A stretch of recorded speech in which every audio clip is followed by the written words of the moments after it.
안녕하세요. 커피앤톡입니다. 오늘도 와주셔서 감사드리고요.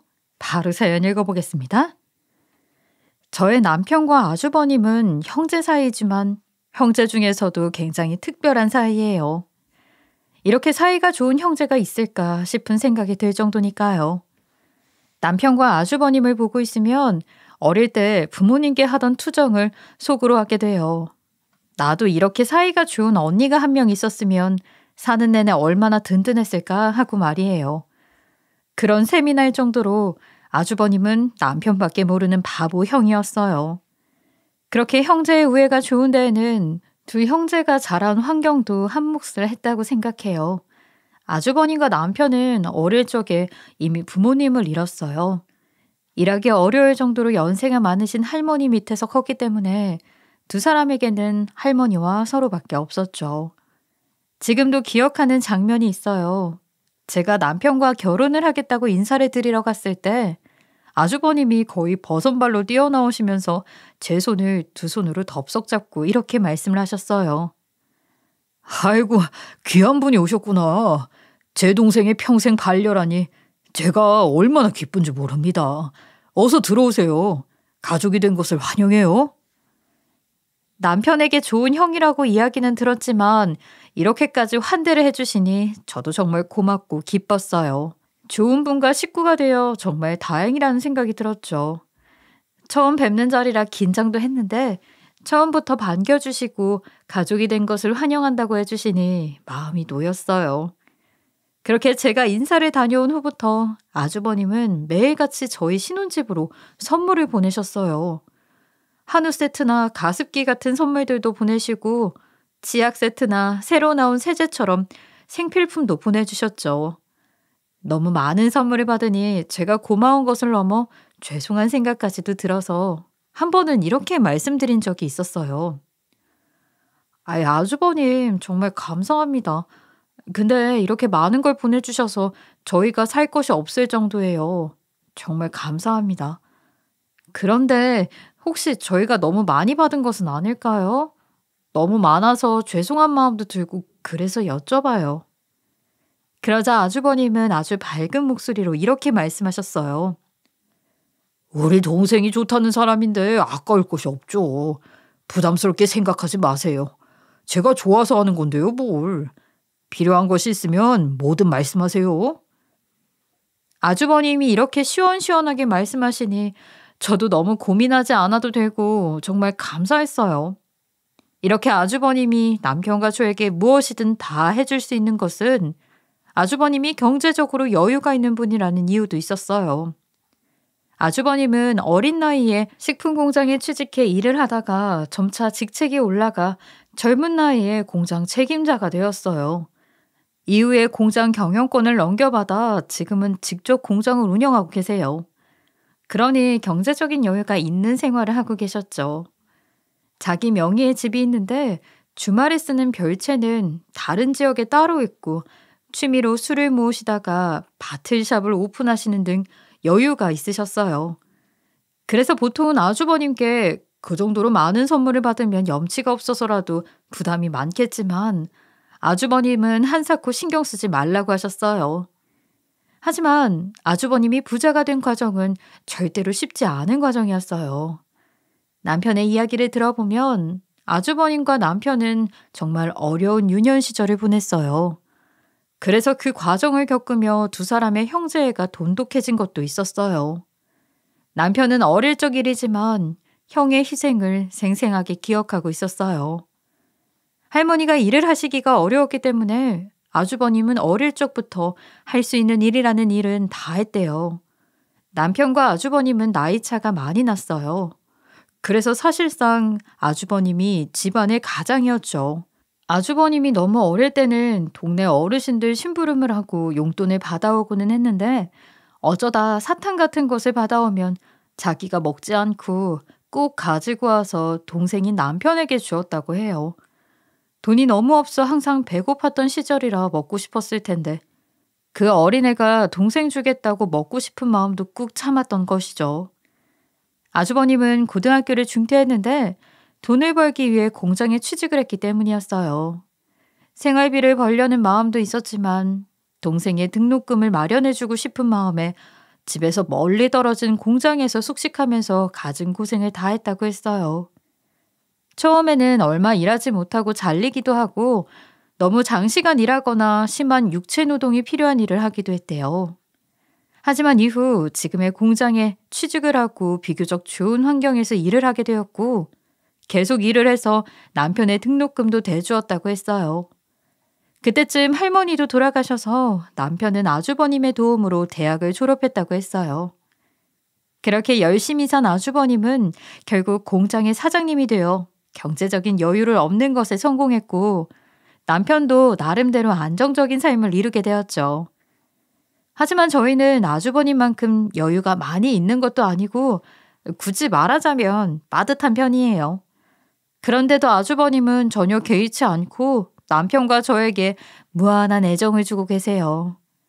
저희가 경제적으로 더 나은 상황이어서 아주버님에게 답례를 할 수 있으면 좋으련만 그 정도의 여유는 없는 처지가 한탄스러울 때도 있었어요.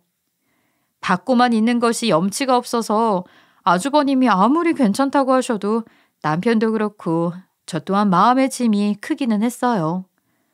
아주버님은 형님의 화장품을 살 때 제 것까지 사다 주고는 하셨어요.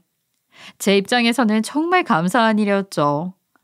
그런데 이 상황이 안 이꺼워서 미치려고 하는 사람이 있었는데 바로 형님이었어요.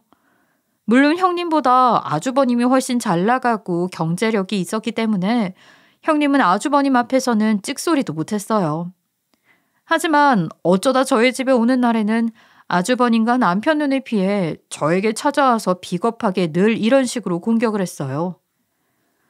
내가 쓰는 화장품이 동서네 집에도 있네. 이거 비싼 거라 동서 화장대보다 더 비쌀 텐데 화장품 좋은 거 쓴다고 가난한 티가 벗겨지나? 저는 그런 말을 들으면 어이가 없어 한마디 하고 싶었지만 아주버님을 생각해서 꾹 참았어요. 형님 입장에서는 아주버님이 저희에게 돈을 쓰는 것이 못마땅할 수도 있다고 생각하면서요. 그런데 형님의 행동은 날이 갈수록 심해졌어요. 어느 정도였냐면 어느 날은 형님이 저희 집에 오셨다가 제 물건을 가지고 간 적이 있었어요. 그날은 모여서 함께 저녁을 먹기로 한 날이었는데 형님이 저녁을 먹고 나서 저희 옷방에 들어와 구경을 하시는 것이었어요. 말도 없이 갑자기 옷방으로 들어가니 당황스러웠지만 뭐 그럴 수 있다 생각하고 함께 들어가서 여쭤보았어요. 형님, 옷방 구경하시려고요? 제 옷들은 별로 구경할 만한 건 못 되는데. 제가 이렇게 말을 걸었지만 형님은 말도 없이 옷방을 휘휘 둘러보다가 갑자기 장갑 한 켤레와 목도리를 집어드는 것이었어요. 이거 좋네. 이거 나 가져가도 되지? 그럼 가져간다. 저는 매우 당황스러웠어요. 순간 제가 잘못 들은 건가 싶었죠. 그 장갑과 목도리는 저희 친정엄마가 주신 것이라 제가 아껴가며 사용하던 것이었어요. 그런데 형님은 당연하다는 듯이 장갑과 목도리를 집어서 옷방을 나가려고 했어요. 그래서 제가 황급히 붙잡았죠. 형님, 그거 제가 아끼는 거라서 그거 말고 다른 거 드리면 안 될까요? 그러자 형님은 제가 이런 이야기를 하기를 기다린 사람처럼 뒤를 휙 돌아보며 저를 노려보더니 이렇게 말했어요. 아니, 난 이거 가지고 가고 싶은데. 어차피 이렇게 좋은 물건은 내 남편이 사다 준 것일 거 아니야. 가난뱅이가 가지고 있을 물건도 아닌데? 내 남편이 사준 거면 어차피 내 것이기도 하지 않아? 그래서 내가 가져간다고. 그렇게 말을 하니 갑자기 말문이 막혔지만 그래도 저는 그 장갑과 목도리를 주고 싶지 않아서 다시 한번 붙잡았어요. 아니에요, 형님.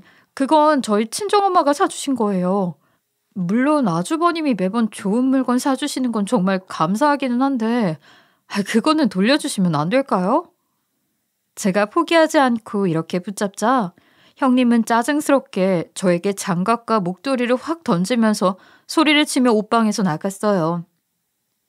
어차피 내 남편한테 이것저것 다 받아냈으면서 이거 좀 달라니까 그걸 못 줘. 거지 근성 어디 가나 보자. 아휴, 안 가져가고 말지. 저는 형님이 던지고 나간 장갑과 목도리를 주우면서 문득 서러운 생각이 들어 눈물이 왈칵 쏟아질 것 같았어요. 눈물이 나려는 것을 꾹 참고 형님이 던지고 간 장갑과 목도리를 정리했어요. 형님 말씀대로 저희 부부가 아주버님께 분에 넘치게 많은 선물을 받고 있는 것은 맞아요. 하지만 아주버님의 애정으로 식구들에게 베푸시는 것을 형님은 이렇게까지 공격적으로 싫어하시는 것이 힘들었어요. 그리고 형님이 하는 말들은 마음에 상처가 되는 말들이어서 앞으로도 계속 들을 것이라고 생각하면 힘이 들었죠. 그래서 저는 그 후 며칠을 혼자 고민에 빠졌어요. 형님이 계속 이렇게 행동하지 않으셨으면 좋겠는데 형님에게 말해도 말이 통하지 않을 것 같았어요. 그렇다고 이것을 남편에게 이야기해도 소용없는 일이었죠. 방법은 아주버님에게 말씀드리는 것밖에 없었는데 형님의 행동이 힘들다고 아주버님에게 말씀드리는 것도 맞지 않는 것 같았죠. 그래서 저는 한참 고민하다가 아주버님께 저희에게 주는 선물을 지금까지보다 덜 주셔도 괜찮다고 말씀드리기로 했어요. 이상한 결론이기는 해도 형님이 아주버님의 돈을 저희에게 사용하는 것을 싫어하는 것이 아예 이해가 안 되는 것도 아니었으니까요. 저는 결국 아주버님을 만나 제가 내린 결론을 말씀드리게 되었어요. 아주버님이 속상해하시면 어쩌나 걱정이 되었지만 그래도 이야기하는 것이 좋을 것 같았어요. 아주버님, 실은 제가 좀 난처한 상황에 처해 있어서 말씀드리고 싶었어요. 이 이야기를 드리면 아주버님이 섭섭해하실까 봐 걱정이 되지만 그래도 말씀드리는 것이 좋은 것 같아서요. 아주버님이 저희 부부를 이렇게 많이 아껴주시고 금전적으로도 도움을 주셔서 항상 감사한 마음뿐이에요. 하지만 어떻게 보면 아주버님 부부의 돈이고 형님의 돈이기도 한데 그 돈을 저희에게 많이 쓰시니 형님이 불편하신 것 같아서요. 저도 형님의 마음이 이해가 되지 않는 것도 아니고요. 그래서 아주버님께서 남편에 대한 지극한 애정은 이해하지만 괜찮으시다면 저희에게 지원해 주시는 것을 조금 줄이면 어떨까 해서요. 그렇게 해서 형님도 조금 마음이 편해지신다면 그게 서로 좋은 일인 것 같아요. 제가 이렇게 이야기를 하자 아주버님은 조금 놀라는 듯한 표정을 짓더니 할 말이 있지만 모두 하지 못하는 듯이 곤란한 표정을 하셨어요. 그러더니 아주버님은 천천히 입을 떼셨어요. 사실 제가 동생 녀석을 다른 형제보다도 더 지극정성으로 아끼는 데에는 저만의 이유가 있어요.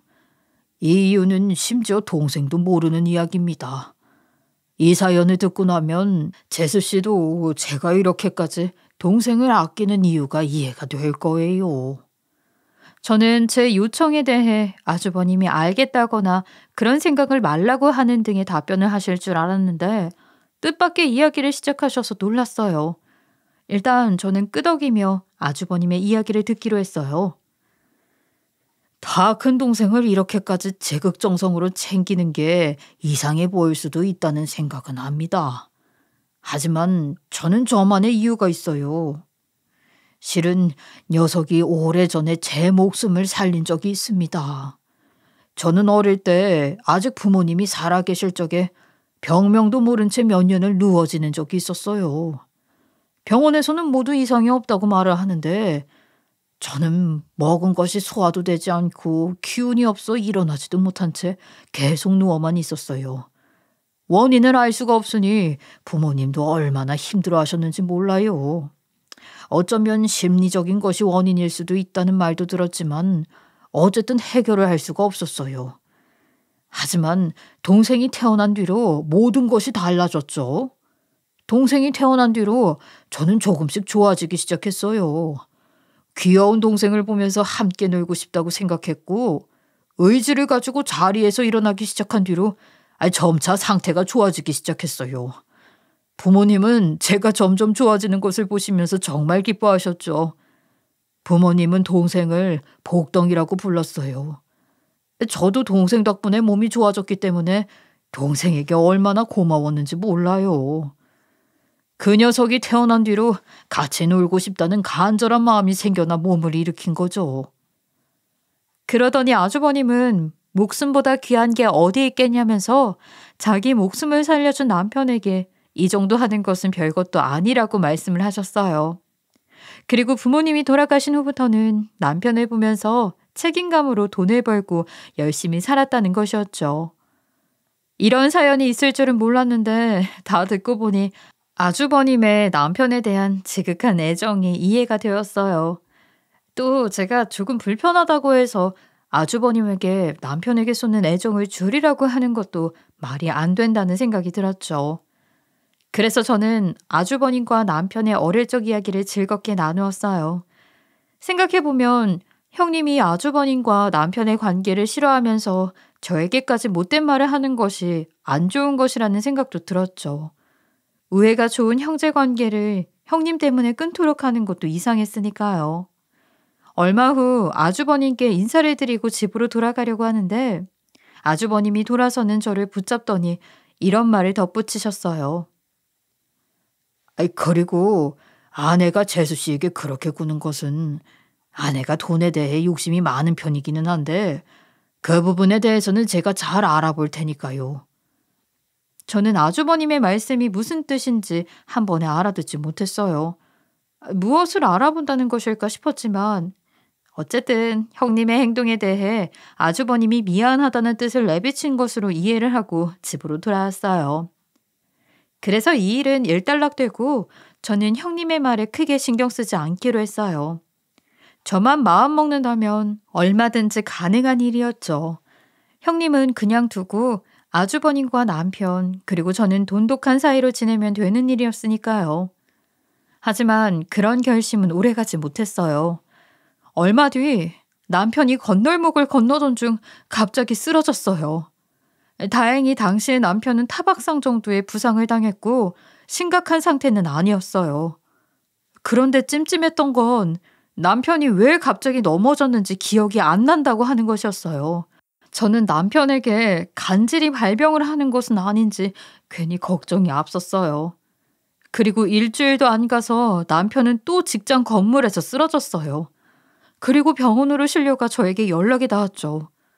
저는 정신없이 병원으로 달려갔는데 남편은 병원 침상 위에 멀쩡하게 앉아 있었어요. 하지만 역시 왜 넘어졌는지 기억이 나지 않고 몸이 마음대로 말을 안 듣는 것 같다는 것이었어요. 저는 아주버님께 연락을 드리고 의사 선생님의 말씀을 들었어요.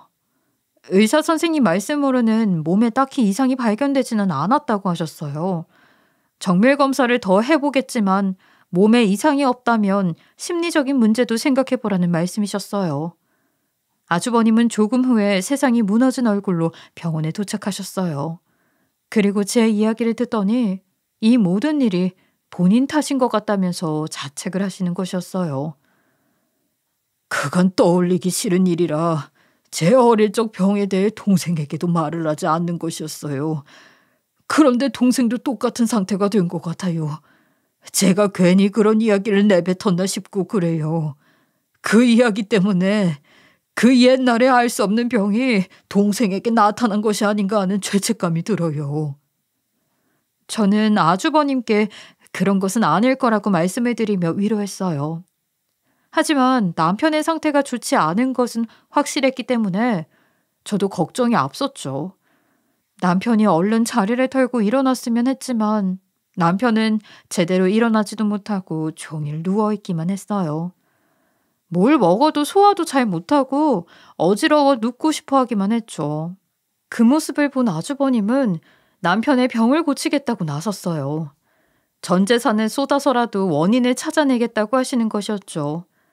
병원비는 물론 치료비와 약값까지 모든 걸 내주고 할 수 있는 검사라는 검사는 전부 다 받게 해주셨는데도 남편의 상태는 점점 나빠져만 갔거든요. 검사를 해도 원인 불명이라는 진단만 받자 아주버님은 어릴 적 그때를 떠올리시는 것 같았어요. 아주버님은 남편을 잃을지도 모른다는 생각과 죄책감에 불안에 휩싸여 손까지 벌벌 떨면서 남편을 간호했어요. 남편은 점점 말라갔어요. 하루는 남편이 먹은 음식을 모두 개워내는 것을 본 아주버님은 결심을 한 듯 저에게 말씀을 하셨어요. 제가 동생이 아프고 난 다음부터 비슷한 병을 극복했다는 사람들을 한 명씩 만나보고 다녔어요. 그런데 그 사람들도 병명을 모른 채 아파서 어쩔 수 없이 병원에 의지하지 않고 스스로 치료법을 찾아냈다는 거예요. 처음에는 믿지 못할 이야기라고 생각했는데 동생의 모습을 보니 이제 민간요법이든 뭐든 다 해봐야 할 것 같아요. 제가 만나본 사람들이 말한 것처럼 산에 가서 약초를 구해보려고요. 그러니 재수 씨, 동생의 간호를 잘 부탁해요. 동생 녀석을 살리려면 지금은 아무래도 지푸라기라도 잡아봐야 할 것 같아요. 저는 아주버님이 산에 들어간다고 하자 걱정이 되어 말리고 싶었어요. 그런 민간요법이 통할지 알 수도 없었고요. 하지만 아주버님은 걱정 말라고 하시면서 가급적 매일 연락을 할 테니 동생의 상태도 알려달라고 하셨어요. 그렇게 아주버님은 정말로 혼자 산으로 들어가셨어요. 동생에게 도움이 되는 약초를 캐고 생활 방식을 찾아본다면서 말이에요. 형님은 의외로 아주버님을 말리지 않으셨어요. 형님이 교수로 재직을 하고 있었는데 어차피 방학 때 빼고는 본인도 바쁘고 아주버님을 챙겨줄 수 없었는데 잘 됐다는 식으로 상관없으니 다녀오라고 하셨죠. 형님도 아픈 저희 남편이 안쓰러웠는지 그렇게 말을 해주시는 것 같아 감사하기만 할 뿐이었어요. 아주버님은 산에 들어가신 뒤에도 약속대로 거의 매일같이 연락을 하셨어요. 연락을 해서 남편의 상태를 묻고 산에서 찾아낸 약초에 대해서도 이야기하셨어요. 얼마 후부터는 종종 병원으로 아주버님이 보낸 약초가 도착하기도 했어요. 저는 그 약초를 남편에게 먹이기도 했죠. 남편은 더 이상 상태가 나빠지지 않은 채 그대로 유지가 되고 있었어요. 그러다 어느 날부터 아주버님의 연락이 갑자기 끊겼어요. 제가 아는 아주버님은 절대 연락을 건널뛸 분이 아니었어요. 그런데 일주일이 지나도 연락이 닿지 않자 저는 덜컥 걱정이 되었어요. 산에서 혼자 쓰러져 아무도 발견하지 못하면 어쩌나 하는 생각이 들었거든요.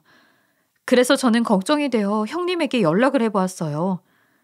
형님에게는 오랜만에 연락을 드리는 것이었지만 그래도 형님도 아주버님에게 매일 연락을 받지 않았을까 싶었어요. 형님에게 전화를 하니 조금 후 형님이 전화를 받으셨어요. 그런데 형님이 전화를 받은 순간 제 귀가 찢어질 것만 같았어요. 쿵쿵대는 음악 소리가 핸드폰을 타고 흘러나왔어요. 저는 저도 모르게 큰 소리로 형님에게 이야기했어요. 형님, 저예요. 동서예요. 형님, 아주버님이 일주일째 연락이 안 되어서 전화드렸어요. 통화 가능하세요? 어디에 계세요?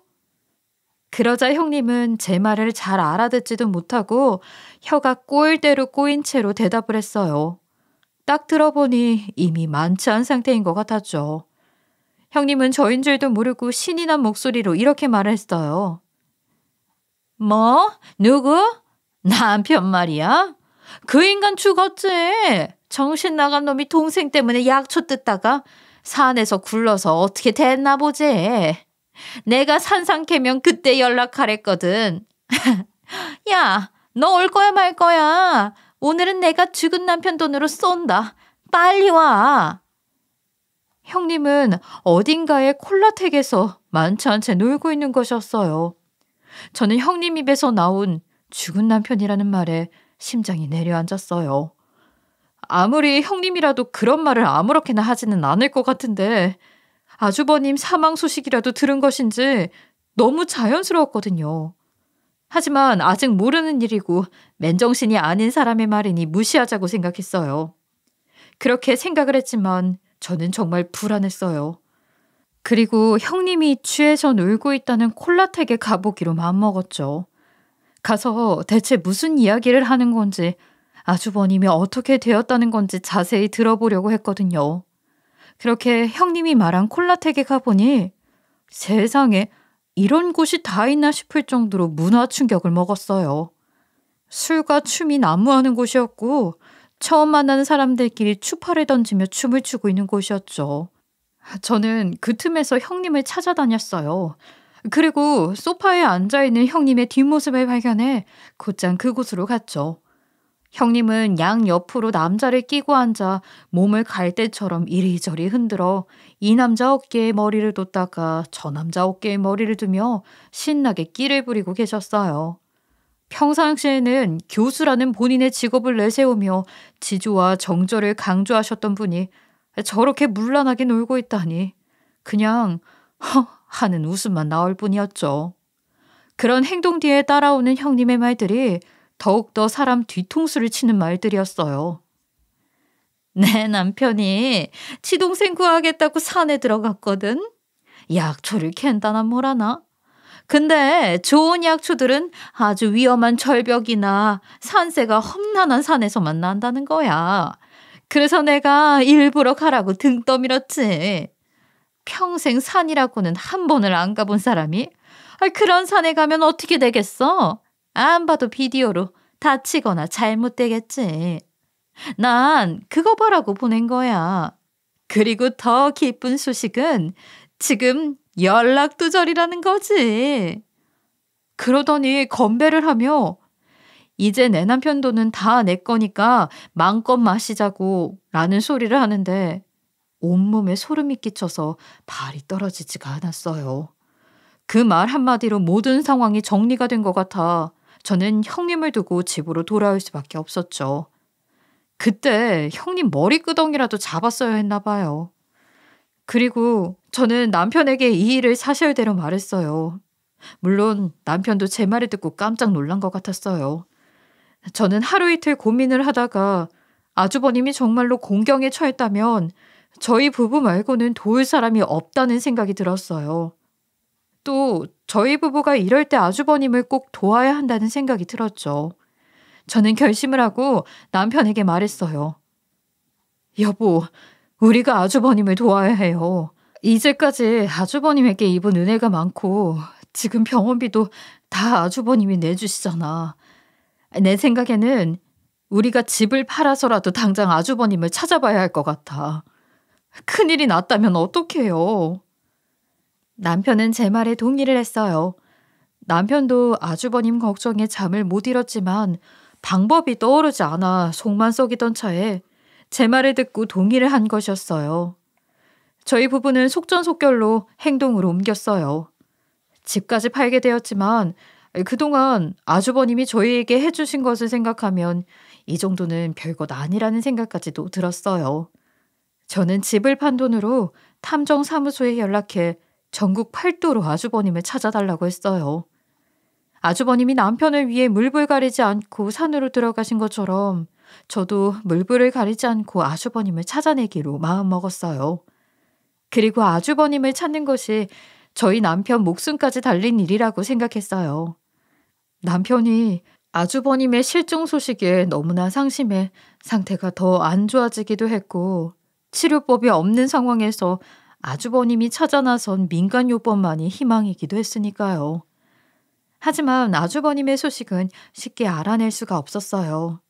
며칠이면 찾을 수 있지 않을까 했지만 벌써 몇 달이 흘러갔어요. 그렇게 몇 개월이 지났을 즈음 아주버님과 닮은 분이 있다는 정보를 가까스로 접할 수 있었어요.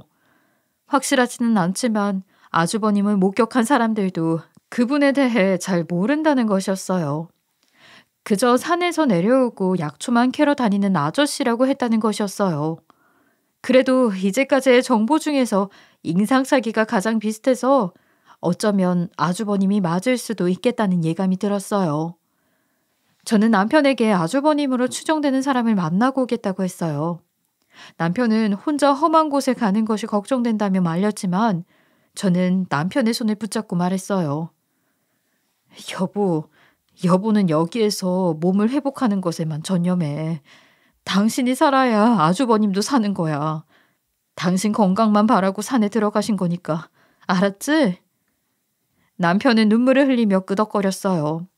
그리고 제 손을 놔주었죠.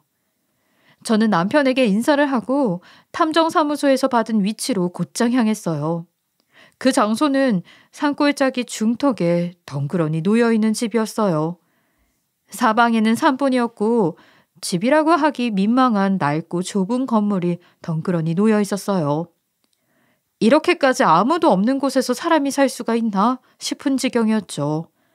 낮 시간에 와도 을씨년스러워 여기저기 두리번거리고 있는데 산 위에서 낙엽을 밟고 내려오는 소리가 들려왔어요. 뒤를 돌아본 순간 저는 눈물이 나서 주저앉고 말았어요. 덥수룩한 수염으로 얼굴을 반이나 덮은 아주버님이 있었기 때문이었어요. 다리 한쪽을 절뚝거리면서 내려오는 모습을 보자 더 가슴이 미어졌어요. 저와 남편 때문에 그런 모습이 되었다고 생각하자 저는 입이 10개라도 미안하다는 말밖에 할 말이 없었어요.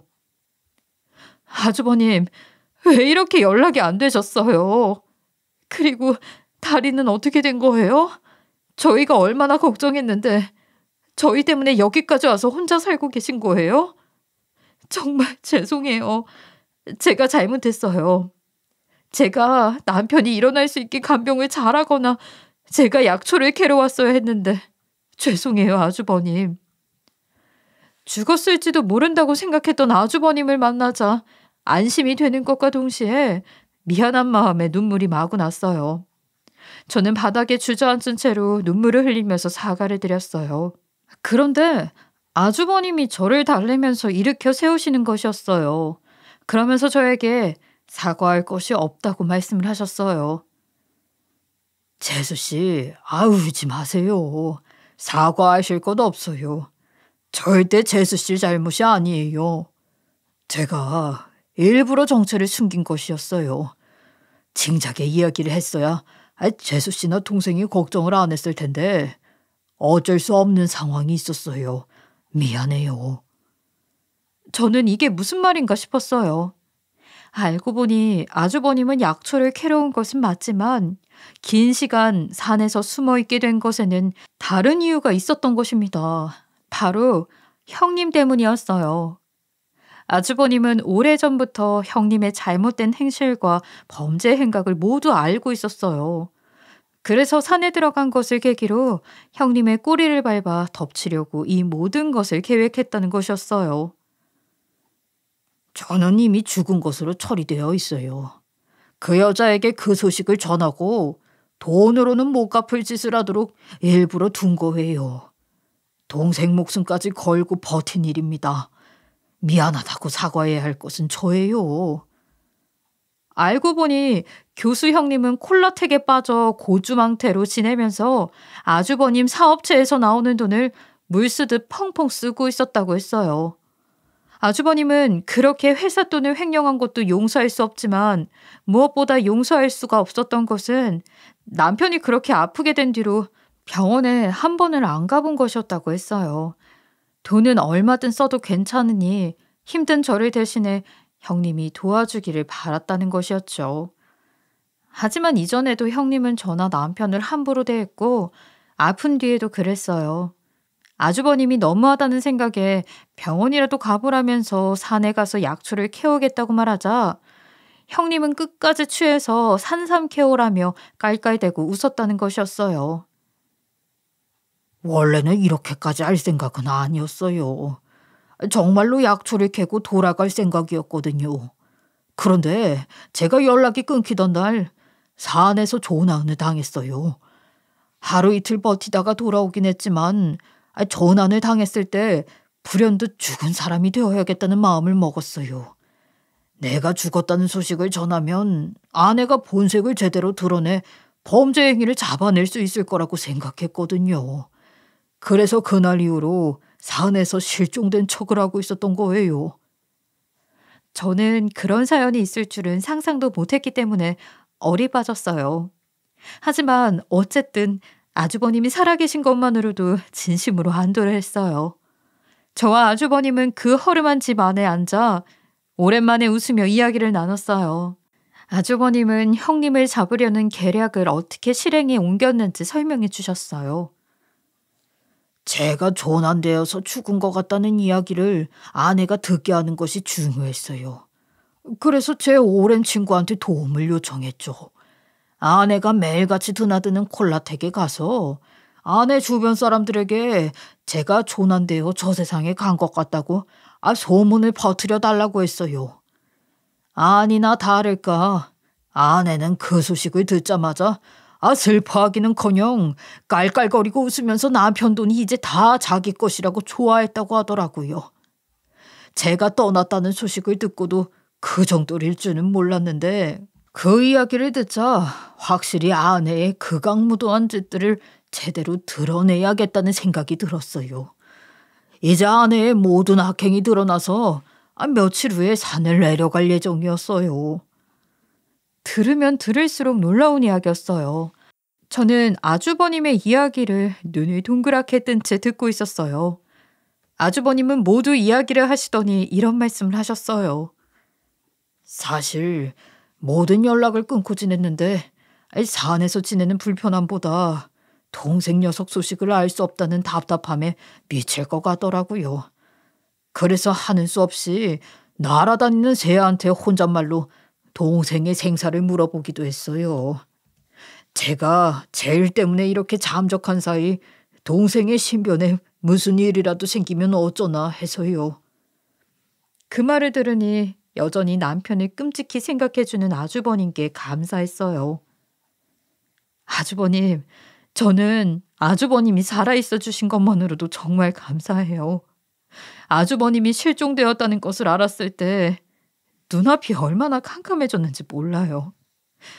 그렇게 베풀어 주신 사랑의 보답도 제대로 못했는데, 그리고 말씀을 들으니 아무래도 아주버님과 제 남편의 목숨은 하나라는 생각이 들어요. 형제이지만 하나의 목숨 같은 사이 말이에요. 그래서 항상 감사해요. 그렇게 저와 아주버님은 오랜만에 회풀을 풀었어요. 그리고 아주버님은 며칠 후 산을 내려가겠다고 하셨어요. 저는 그 날짜에 맞춰 아주버님을 만나러 가기로 했죠. 제가 먼저 산을 내려와 다시 남편에게 돌아갔어요.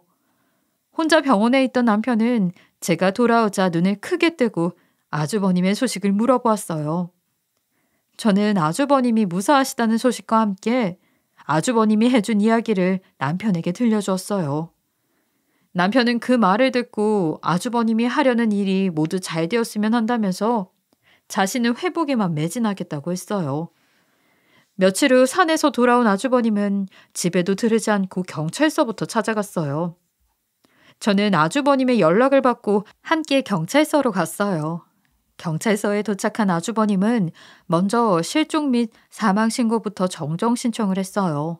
그러면서 이전에 실종 및 사망 신고를 누가 한 것인지 확인할 수 있는 서류를 얻었어요.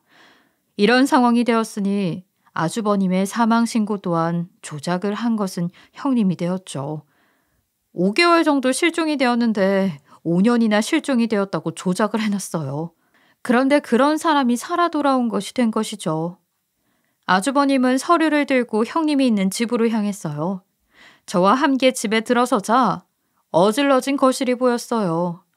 거실에는 여기저기 형님의 소지품이 떨어져 있었고 소파 위에는 많지 않게 늘어누워 자고 있는 형님이 보였어요. 아주버님은 쿵쿵거리며 걸어가 형님을 흔들어 깨웠어요. 왜 이래? 귀찮게. 엄마 잘 거야.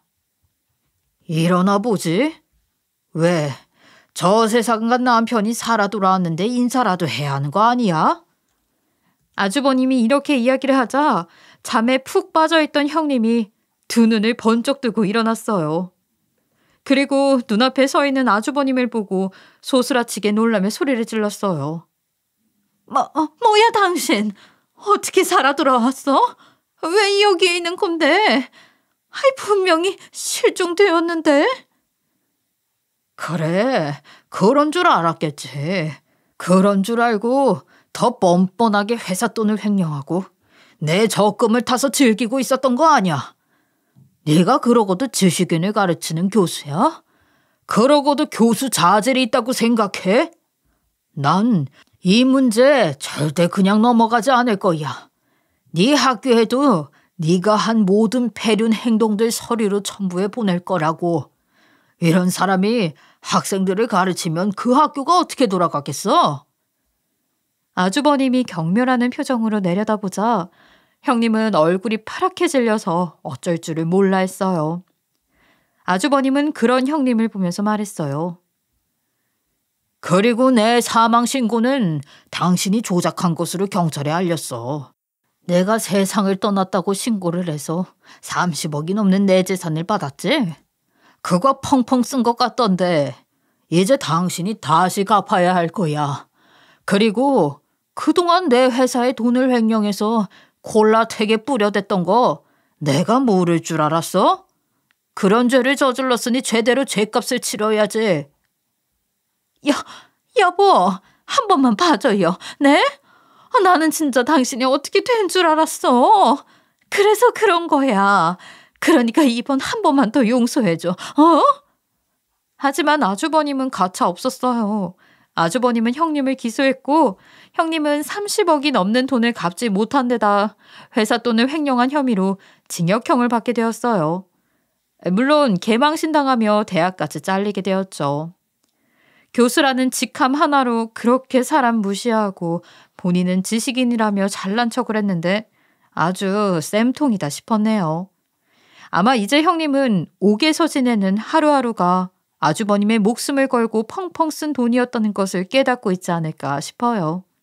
게다가 형님의 기책사유로 아주버님과 이혼까지 하게 되었으니 형님은 옥에서 나오더라도 기댈 곳 없이 위자료를 갚아가며 혼자 살아가게 되었어요. 남편은 아주버님이 돌아온 날 덥수룩한 모습으로 나타난 아주버님을 보더니 형, 수염 잘 어울린다. 라고 농담을 하면서 눈물을 흘렸어요. 그동안 겪은 일에 대해 묻거나 함부로 말하지 않는 것이 어쩌면 이 형제들만의 특별한 대화가 아닐까 싶었어요. 말하지 않아도 다 아는 두 사람이 너무 신기해서 저는 남편과 아주버님의 재회를 흐뭇하게 지켜보았어요. 그 이후 신기하게도 남편은 천천히 다시 상태가 좋아졌어요. 무엇 때문이었는지 아직도 원인이 불명이라 불안한 부분은 있지만 일단 당장 남편의 상태가 좋아진 것에 감사하기로 했어요. 얼마 뒤 남편은 퇴원을 해도 좋다는 말을 들었어요. 남편이 퇴원을 하게 되면 저와 남편과 아주버님은 셋이서 함께 살 집을 마련하기로 했어요. 아주버님의 자녀들은 다들 유학을 갔기에 어차피 아주버님 혼자 지내셔야 됐거든요. 저희가 집을 팔아버렸기 때문에 아주버님이 집을 마련해 주시게 되었지만 저희도 그 집값의 일부를 갚기로 했어요. 그리고 꼭 금전적인 부분만이 아니어도 아주버님께는 물질적으로나 정신적으로 많은 것을 받았어요. 그래서 저희 가족은 이제부터 아주버님과 함께 살면서 아주버님께 진 빚을 차근차근 갚아나갈 예정이에요. 제 이야기를 들어주셔서 감사하고요. 사람의 관계는 깊은 신뢰와 애정이 가장 중요하다는 생각이 들어요. 여러분들도 주변 사람들과 항상 좋은 관계, 신뢰 있는 관계를 이어가시길 바랄게요. 감사합니다. 지금까지 커피앤톡이었습니다. 오늘도 끝까지 함께 해주셔서 감사하고요. 다음 영상으로 또 찾아뵙겠습니다.